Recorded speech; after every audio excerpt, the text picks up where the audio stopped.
Levanta a tua mão e diga: Jesus reina. Mais forte, diga: Jesus é o Senhor.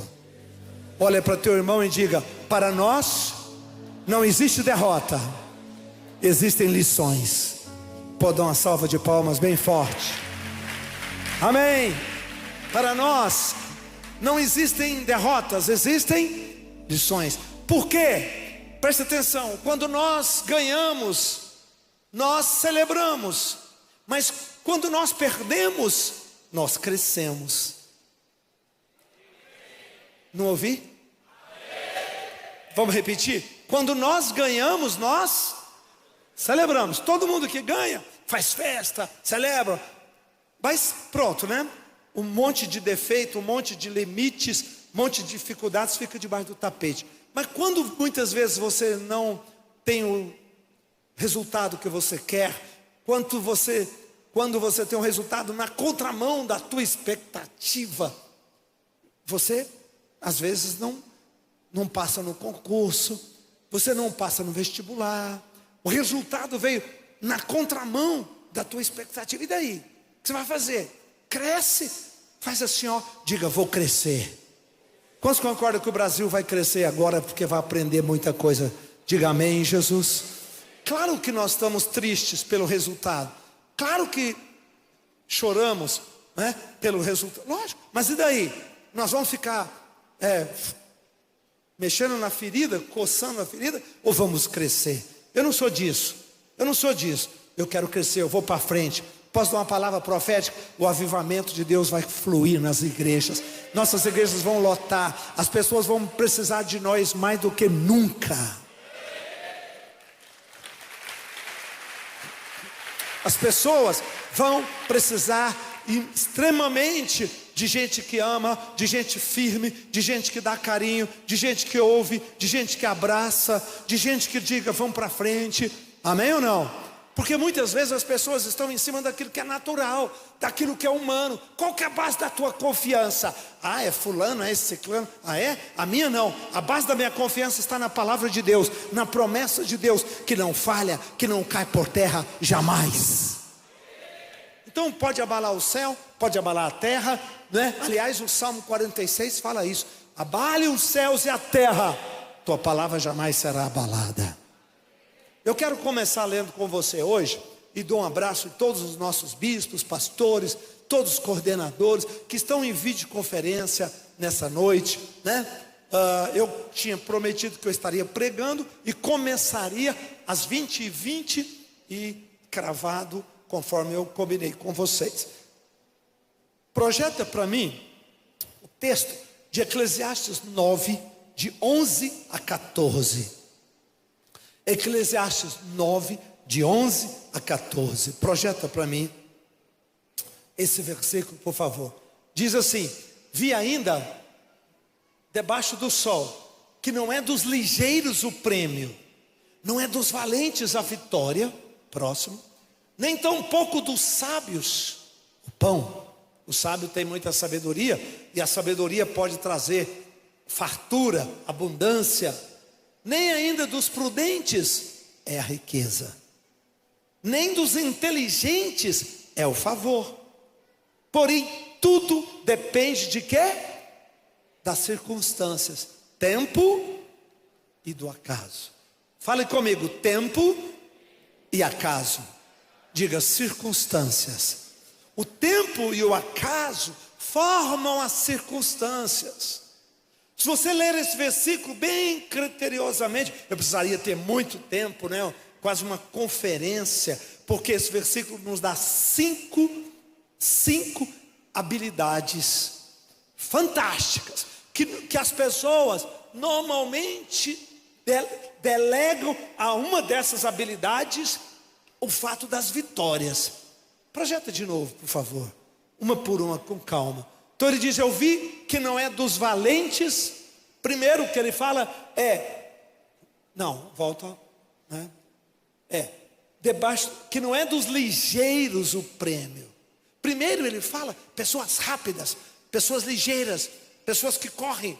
Ele está falando por causa das corridas de Roma, né? Que eles faziam, né?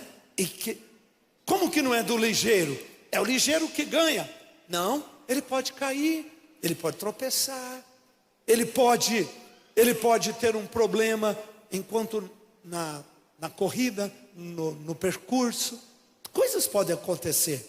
As circunstâncias são maiores do que as habilidades. Diga comigo, as circunstâncias são maiores do que habilidades. Então ele fala primeiro do ligeiro, depois ponto 2, ligeiro, depois, não, volta ainda. Não é do ligeiro, nem dos valentes a vitória. Valente, eu já ganhei, vamos entrar, vai ter vitória, tal. Valente, nunca perdeu uma batalha. Nunca perdeu, mas pode perder. Napoleão Bonaparte, a bispa é bastante especialista nisso. Ela estudou bastante a vida de Napoleão Bonaparte. Napoleão Bonaparte perdeu a batalha de Waterloo contra a lógica. Todo mundo achava que ele ia ganhar. Ele desprezou o outro general, não é? Ele tinha tanta certeza que ele ia ganhar e ele perdeu. Por quê? Circunstâncias. Choveu demais, dormiu muito, jantou no dia. Enfim, não vou nem entrar nos detalhes. Próximo. Vamos lá. Ligeiro, valentes. Próximo. Nem tão pouco sábios o pão. Sábios, né? Salomão era muito sábio, mas morreu pobre, morreu em pecado. Por quê? Tornou-se arrogante. Aquela sabedoria dele não o protegeu. Ele foi over mais do que devia. Próximo, né? Nem dos prudentes a riqueza. Prudentes é aquele que faz poupança, que guarda para ser rico. Guarda, e uma hora acontece alguma coisa e o dinheiro que está no banco guardado vai embora. Então, você vê, depende das circunstâncias, né? Às vezes você dá o seu melhor, às vezes você tem uma boa situação, mas depende das circunstâncias. E nem sempre as pessoas têm a capacidade para acompanhar as mudanças das circunstâncias. As circunstâncias são mudanças que acontecem. O seu plano, o seu projeto inicial não garante a sua vitória até o fim. Por quê, bispo? Porque as circunstâncias vão mudando no percurso e você tem que adaptar as coisas. Esses dias eu fiz um vídeo, Clamor do Livramento, que eu faço todo dia. E eu mostrei isso. Não é porque você tem um bom plano, não é porque você tem uma boa prospecção, não é porque você teve vitória ontem que vai garantir a sua vitória no final. Se você não tiver uma central de inteligência, se você não tiver muita dependência de Deus, uma somatória de fatores para ir adaptando, você pode se perder no caminho. É mais ou menos isso que ele está falando. Então, nós não, na hora da derrota que temos, não é importante procurar os culpados. É importante procurar entender as lições. Mais forte? Vamos repetir? Na hora das derrotas, na hora das perdas, não é importante procurar os culpados, mas as lições. Agora eu quero uma salva de palmas. As lições. Por quê? Porque eu comecei falando, na vitória nós celebramos, na derrota, nas perdas, nós crescemos, nós aprendemos. Crescemos se aprendermos. Crescemos se tivermos humildade para parar, se tivermos coração de Deus para nos humilharmos e dizer, eu quero aprender, aonde eu errei, aonde cada um de nós falhamos. Claro, falhamos na não adaptação da circunstância. Como ele disse aqui, ó, não pense que um atributo é capaz de garantir a vitória até o final. Não é. Eu quero te dar Provérbios 20, eu fiz esse versículo hoje, no Clamor do Livramento. Parece uma coisa profética. Eu não programo minha leitura. Eu fiz igual Jesus, abri o livro, apontei, não é? Lembra de Isaías, quando Jesus achou escrito no livro, lá no templo, o Espírito do Senhor está sobre mim, pois que me ungiu. Jesus não preparou aquele texto, era a leitura do dia. Os rabinos liam todos os dias, todos os sábados, na sinagoga, eles liam um texto. Naquele dia o texto era o texto de Jesus, o Messias. Eu fiz a mesma coisa hoje, na minha meditação. Olha esse versículo, capítulo 20, 24 de Provérbios. 20, 24 de Provérbios. Diz assim: os passos do homem são dirigidos pelo Senhor. Como, pois, ele entenderá seu caminho?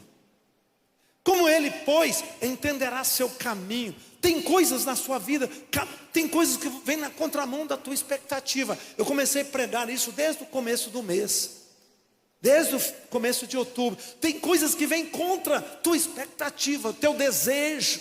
E a maior prova da sua fé é quando as coisas acontecem na contramão da tua expectativa, na contramão do teu desejo. Por quê? Porque muitas vezes nós colocamos nosso coração no nosso desejo, nosso coração na nossa expectativa. Então ele está dizendo aqui, se os passos do homem são controlados pelo Senhor, como ele poderá entender o seu caminho? Tem momentos que você quer dar um passo de cá, mas as circunstâncias, a vida, o vento te leva para dar um passo para cá. Você diz: eu não queria estar aqui, eu não queria passar nesse vestibular, queria passar no outro. Aí eu não queria estar nesta profissão, queria estar na outra. Eu não queria estar nessa circunstância, queria estar na outra. Mas Deus acabou te levando. Deixa eu te falar uma coisa: siga a direção de Deus. Entrega teu caminho ao Senhor. Confia nele. Que bom. Qual é o restante desse versículo? Entrega teu caminho ao Senhor, confia nele e o restante Ele fará. Você não sabe para onde Deus vai levar. Você tem desejos, eu também tenho. Nós temos expectativas de ir para algum caminho, mas de repente o vento leva o barco para outro lado. E aí, eu vou entender, sabe o quê? Que Deus não erra meus planos. Deus não falha. Deus não perde batalhas, nós perdemos. Então eu confio em Deus. Senhor, minha vela está aberta. Se o vento me levou para lá, eu vou em paz, eu vou tranquilo, eu vou feliz, eu vou confiando que há um governo maior, há um rei dos reis, há um senhor dos senhores. Eu não sei o amanhã, eu não estou vencendo o tempo, mas o meu Deus está vencendo. E eu vou confiar que o melhor será feito. Eu vou confiar. Dá para dizer amém? Vamos para Mateus capítulo 6, versículo 10. Quando Jesus faz a oração do Pai Nosso, Ele faz a oração do Pai Nosso, Ele ensina os seus discípulos a orar. E na oração do Pai Nosso, Jesus deixa uma coisa muito pesada para a gente. Pesada no sentido de exigente. Quando Ele ensina-nos a orar: Pai nosso que estás nos céus, santificado seja teu nome. O que mais? Venha a nós teu reino. Seja feita tua vontade na terra como no céu. Concorda que é pesado? Como assim? Jesus deixou uma expectativa que nós desejássemos o reino de Deus, do céu na terra. Jesus deixou uma expectativa que a vontade dele pudesse ser feita na terra, como ela é feita no céu. E ele diz: vós orareis. Engraçado que eu estava pensando, Jesus não disse assim, e vós lutareis, né? Jesus, ele falou: Pai nosso que está no céu, santificado seja o teu nome, venha. Aí ele fala: venha a nós. É um pedido, é uma oração. Uma oração. Seja feita a tua vontade. Quando você fala, seja feita a sua vontade, fala comigo, seja feita a tua vontade. Mais forte. Diga: a tua vontade nem sempre é a minha vontade. Olha para teu irmão e diga: às vezes a vontade de Deus não é a tua vontade. E aí, o que é que você vai fazer? Diga: eu vou receber com alegria, paz, e vou seguir meu caminho de obediência ao meu Pai. Só isso. Só isso. Impressionante. Isaías capítulo 55, versículo 8, 10. Quando nós falamos sobre vir o reino de Deus, quando nós falamos sobre a vontade de Deus, necessariamente isso nos projeta para Isaías 55. Quantas vezes os acontecimentos de Israel vieram na contramão da expectativa? Foi aí, expectativa de Israel, contramão daquilo que eles queriam, daquilo que eles esperavam. E aí Isaías, inspirado por Deus, deixou essa profecia. Ele disse assim: porque assim como a chuva e a neve desce dos céus, para lá não voltam, sem que primeiro regue a terra e a fecundam e faça brotar, para dar semente ao semeador e pão ao que come. Aí ele continua dizendo o quê? Assim será a palavra que sair da minha boca, não voltará para mim vazia, mas fará aquilo que eu a designei. Quantos concordam que a palavra de Deus se cumprirá sempre? Diga comigo, a palavra de Deus se cumprirá sempre.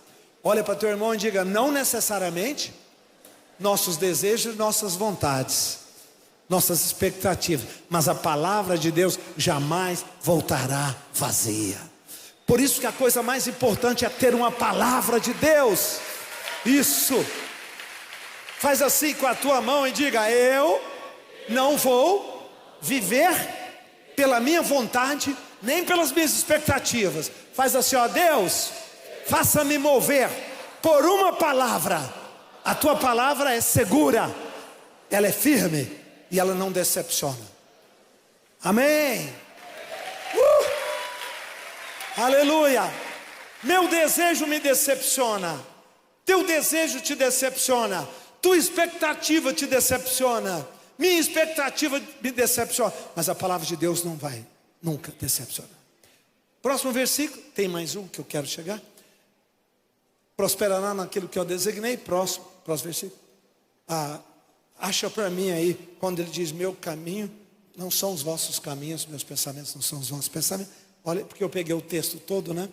Eu quero o versículo que ele diz: meus caminhos não são vossos caminhos, não são vossos desejos, não são vossas expectativas, nem meus pensamentos. Muitas vezes o pensamento de Deus está em outra coisa, diferente do meu, diferente do teu. E o que nós precisamos é captar os pensamentos de Deus. Captar os pensamentos de Deus. Pronto, nós saltamos, né? É o 9. Assim como os meus caminhos são mais altos que os vossos caminhos, próximo, e os meus pensamentos mais altos do que os vossos pensamentos, próximo, porque assim como a chuva, olha o que ele fala: a chuva, a neve desce dos céus. Ele está dizendo: meus caminhos são mais altos que os seus. Às vezes nós não entendemos, não é, os caminhos do Senhor, os pensamentos do Senhor. Você tem um desejo, você tem uma expectativa, você tem um plano, você tem um projeto, mas o caminho de Deus e a expectativa de Deus é outra para você. Uma coisa eu tenho certeza: como a chuva que desce, como a neve que cai, a palavra que Deus tem para você, o desígnio de Deus para você, esse sim acontecerá e será estabelecida. Uau! Uau! Uau! Diga amém. Deus não tem compromisso com o meu desejo nem com a minha expectativa. Deus não tem compromisso com o teu desejo nem com a tua expectativa. Mas Deus tem compromisso com a palavra que Ele deu para você, com o desígnio que Ele escreveu na tua vida. Isso, tão certo como a chuva que cai, com a neve que vem, isso vai acontecer. Amém ou não? Paulo entendeu tanto isso, o apóstolo Paulo entendeu tanto isso, que no 1 Coríntios capítulo 13, 1 Coríntios 13, Paulo disse assim: em parte cremos. Fala comigo: em parte, mais forte, em parte cremos. Diga, em parte profetizamos. Versículos 3, 4, né, de 1 Coríntios 13. Por que profetizamos? Tem gente que acha que a profecia acabou, pronto, Deus falou. Não, calma. Sua profecia, calma, maravilhosa, mas ela é uma parte. Você não pode dizer que essa profecia é a palavra de Deus completamente, até que ela se materialize. Quando ela se materializou, aí pronto, palavra de Deus na minha vida. Mas pode ser que ela cumpra em parte. Em parte eu tenho fé que Deus vai me dar, que eu vou passar no vestibular, que eu vou ter o curso, que eu vou ser o gerente da empresa. Eu tenho fé que Deus vai me dar essa gerência, essa diretoria. Eu tenho fé que a equipe vai explodir. Ótimo, guarda a sua fé, mas não pense que essa fé é absoluta. Não, pode não cumprir. E aí, se você achar que aquela fé é absoluta, quando não cumprir, você vai falar, Deus falhou comigo, Deus errou, eu não vou seguir não, eu fiz a campanha, eu pedi, e Deus não fez. Ei, calma, Deus não perde batalhas, nós perdemos batalhas, Deus não. Se Ele não te deu, simplesmente não é aquilo. Deus tem algo melhor, Deus tem lições melhores.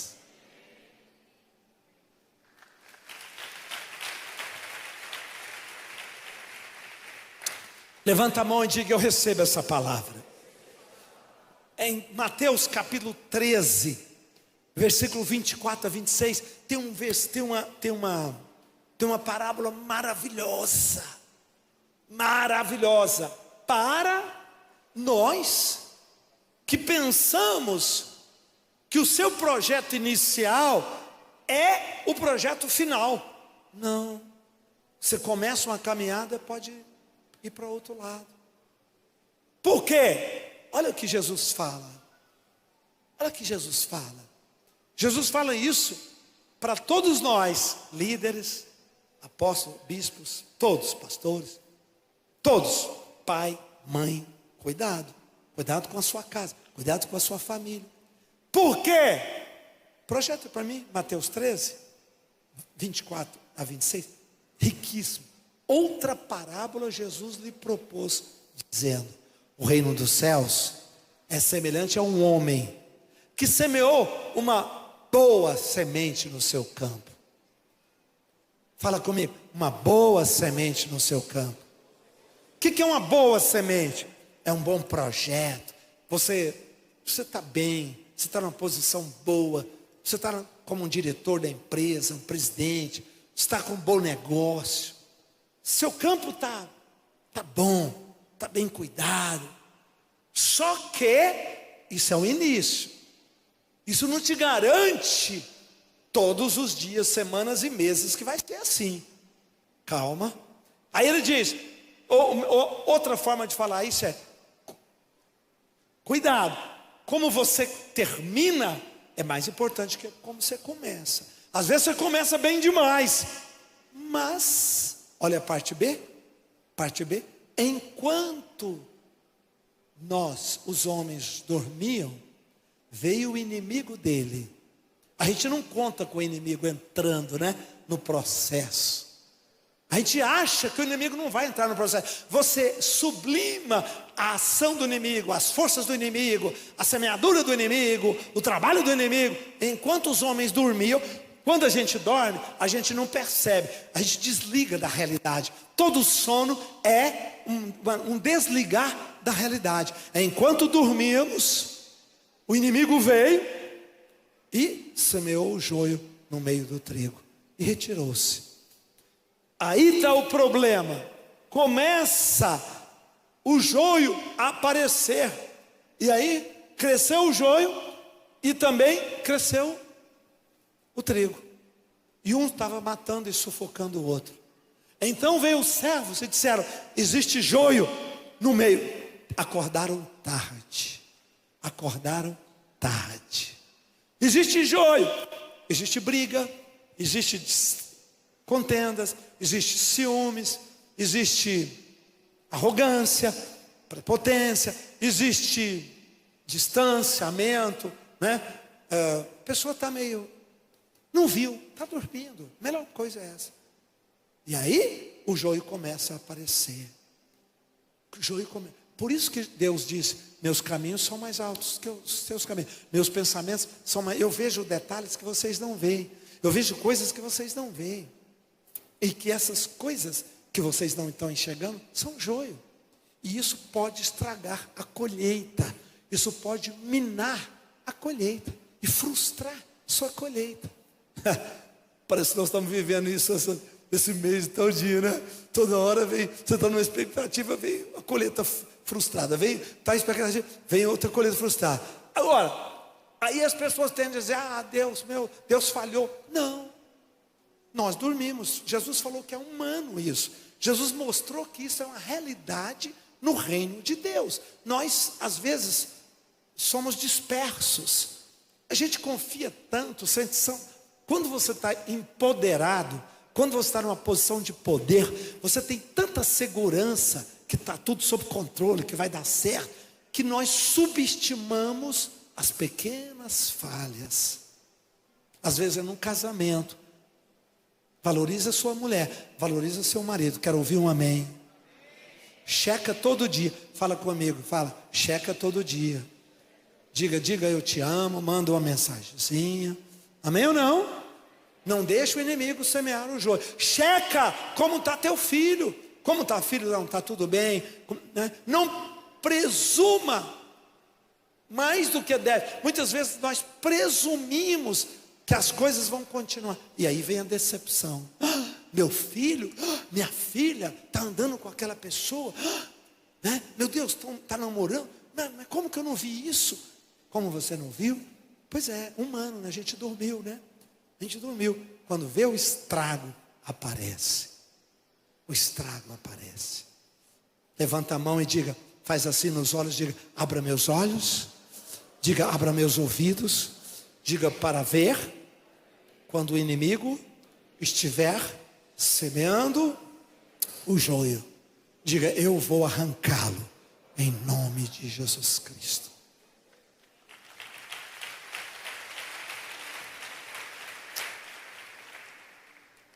Então, muito importante nós entendermos que as coisas mudam.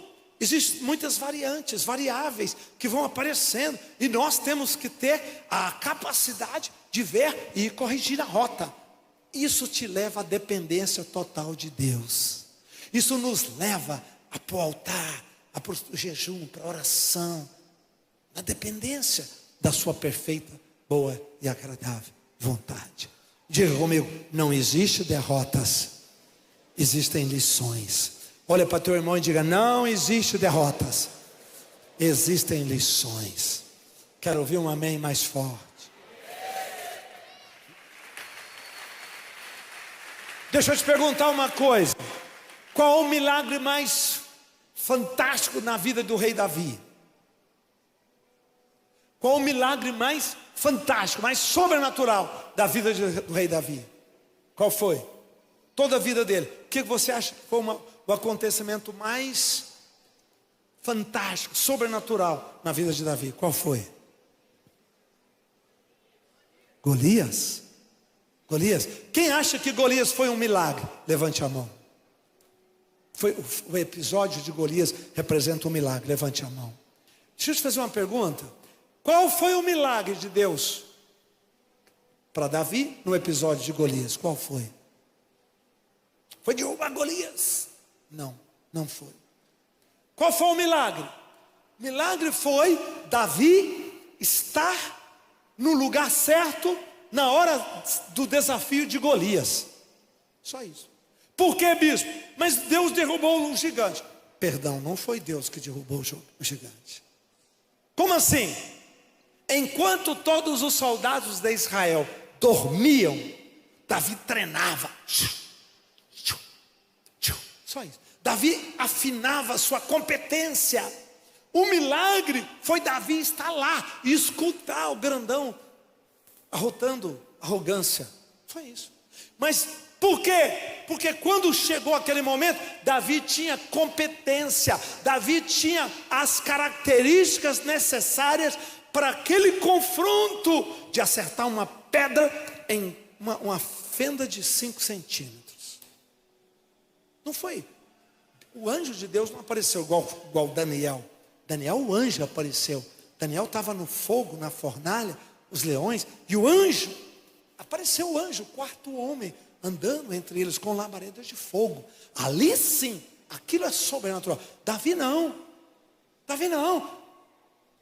Davi tinha o quê? Habilidade, competência. Ele olhou, viu o tamanho da fresta e disse: eu consigo, eu consigo. Isso aí, eu já acertei em coisa. Não, deixa comigo, eu faço isso de olho fechado. Me dê.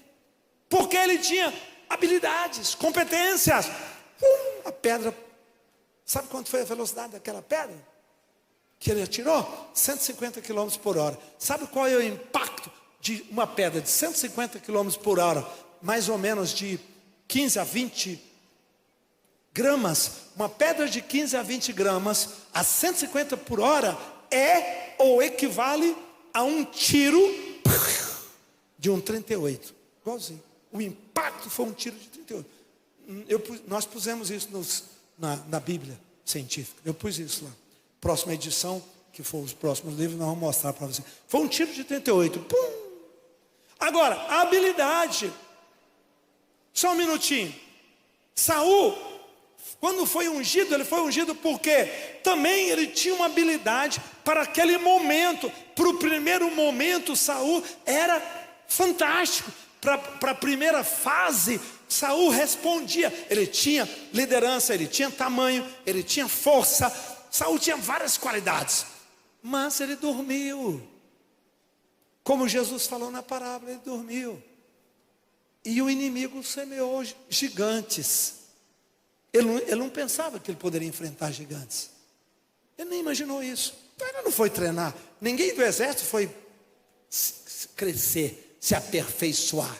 Eles foram banquetear, aproveitar o reino. Eles não espicharam.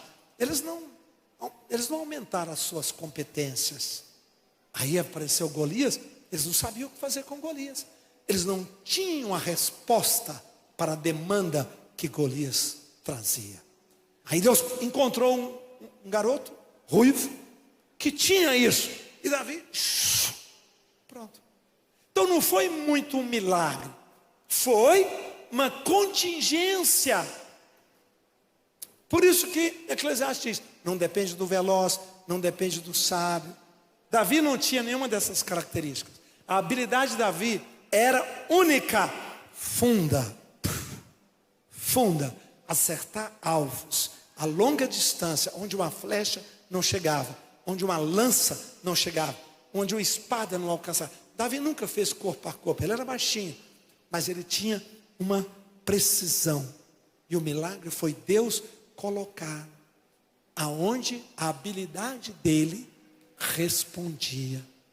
Diga comigo: a vontade de Deus, mais forte, a vontade de Deus está, diga, a soberania de Deus está em que minhas habilidades me levam para as circunstâncias que me dão vitória. Diga, quando existem circunstâncias que eu não tenho habilidades ou competências, diga, provavelmente Deus vai virar uma chave para a nova estação da minha vida. Será que entenderam? Quando vira uma chave, porque vem uma situação que você não sabe o que fazer, que você dormiu, que o inimigo semeou o joio, e agora? Como é que eu vou fazer? Eu vou gritar? Vou fazer o quê? Vou me... Não, calma. Só Deus está nos mostrando que nós estamos entrando numa nova estação. Foi o que Daniel entendeu e explicou para Israel quando eles foram para a Babilônia. O rei deles, Zadequias, o rei deles enfrentou Nabucodonosor? Por estupidez. Eles não tinham a menor capacidade de enfrentar. O exército de Nabucodonosor era 10 vezes mais forte. Eles não tinham comida. E os profetas deles estavam, não, Deus vai dar, Deus vai fazer milagre. E o único foi Jeremias. Jeremias disse, não vai não. Por quê? Deus não está com a gente? Coisa dura de Jeremias, né? Jeremias falou, não vai não. Por quê? Porque nós não temos competência. Nós não temos exército, nós não temos armas, nós não temos recursos. O rei é um pecador, o rei é um cara arrogante, bobão, né? O rei está longe de Deus, né? A corte está longe de Deus. Dura a missão de Jeremias ficar falando a favor do inimigo contra o seu próprio país. Muito difícil, mas ele falou e aconteceu. Do jeitinho que ele falou foi o que aconteceu. Aí Daniel vai, quando chega na Babilônia, Daniel falou, gente, vamos crescer aqui. Ao invés de revoltados, vamos crescer. Vamos comprar campos, vamos fazer casas, vamos tocar, deixa a vida tocar. Mas, aprender as lições. Aprender as lições. Quero ouvir um amém. Olha para teu irmão e diga, aprenda as lições. Diga, não existem derrotas, só lições. Diga, e quando existem circunstâncias que exigem competências e habilidades maiores do que nós as possuímos, faz assim, ó, é tempo de crescer. Não é tempo de festejar, provavelmente não vai ser bom, provavelmente você não vai dançar, né? Mas você vai crescer. E sabe o quê? 2 anos na frente, 1 ano na frente, 3 anos na frente, você vai olhar e dizer, graças a Deus como eu cresci. Graças a Deus como eu mudei para melhor. Graças a Deus, Deus não errou comigo. Deus apenas mudou o caminho da expectativa que eu tinha. Mas Ele me levou em lugares maravilhosos.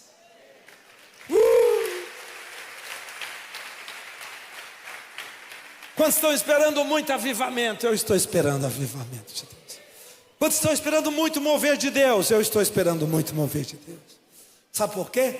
Nossa expectativa não são homens, é o mover de Deus, Espírito, dependência total dEle. E aí, Deus vai honrar o seu povo, sua palavra, Deus vai honrar a sua igreja, como sempre honrou. Quero ouvir um amém.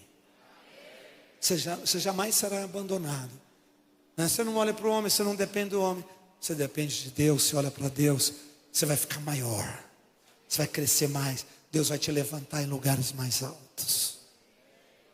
Deus vai levantar a igreja para lugares mais altos. Deus vai levantar todo o Brasil. Esse Brasil que luta, que chora, que trabalha. Esse Brasil que crê, que acredita. Deus vai levantar essa nação entre todas as nações.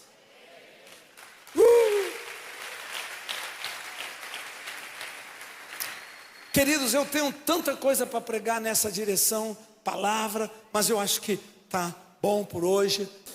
Graças a Deus. Fecha seu equipamento, todas as igrejas que estão conosco, que Deus te abençoe. Levanta a sua cabeça, unge a sua vida e diga, nosso Deus reina, nosso Deus governa. Aonde nós não entramos, é porque o desafio era maior que a nossa competência. Desafios maiores que a nossa competência. E agora é a oportunidade de crescer, é a oportunidade de amadurecer. Levanta a sua mão, ora comigo, diga, Pai, graças te damos. Diga em nome de Jesus, muito obrigado, Senhor, porque a sua palavra nunca voltará vazia. Diga, cada vez que ela vem com a segurança, com a certeza. Diga, ajuda-me, espicha-me, dilata-me, faça-me crescer, Senhor, em nome de Jesus. Nesta nova estação da vida que vamos viver, que o Senhor nos leve a ser maiores, mais maduros, mais sábios, melhores, Pai, em nome de Jesus. derrama teu espírito, derrama teus milagres, derrama teu avivamento, que a tua igreja dependa de ti, te busque com todo o coração e com toda a sua alma, e o Senhor se revelará, e o Senhor nos abençoará, e o Senhor nos fará crescer e amadurecer. Amém.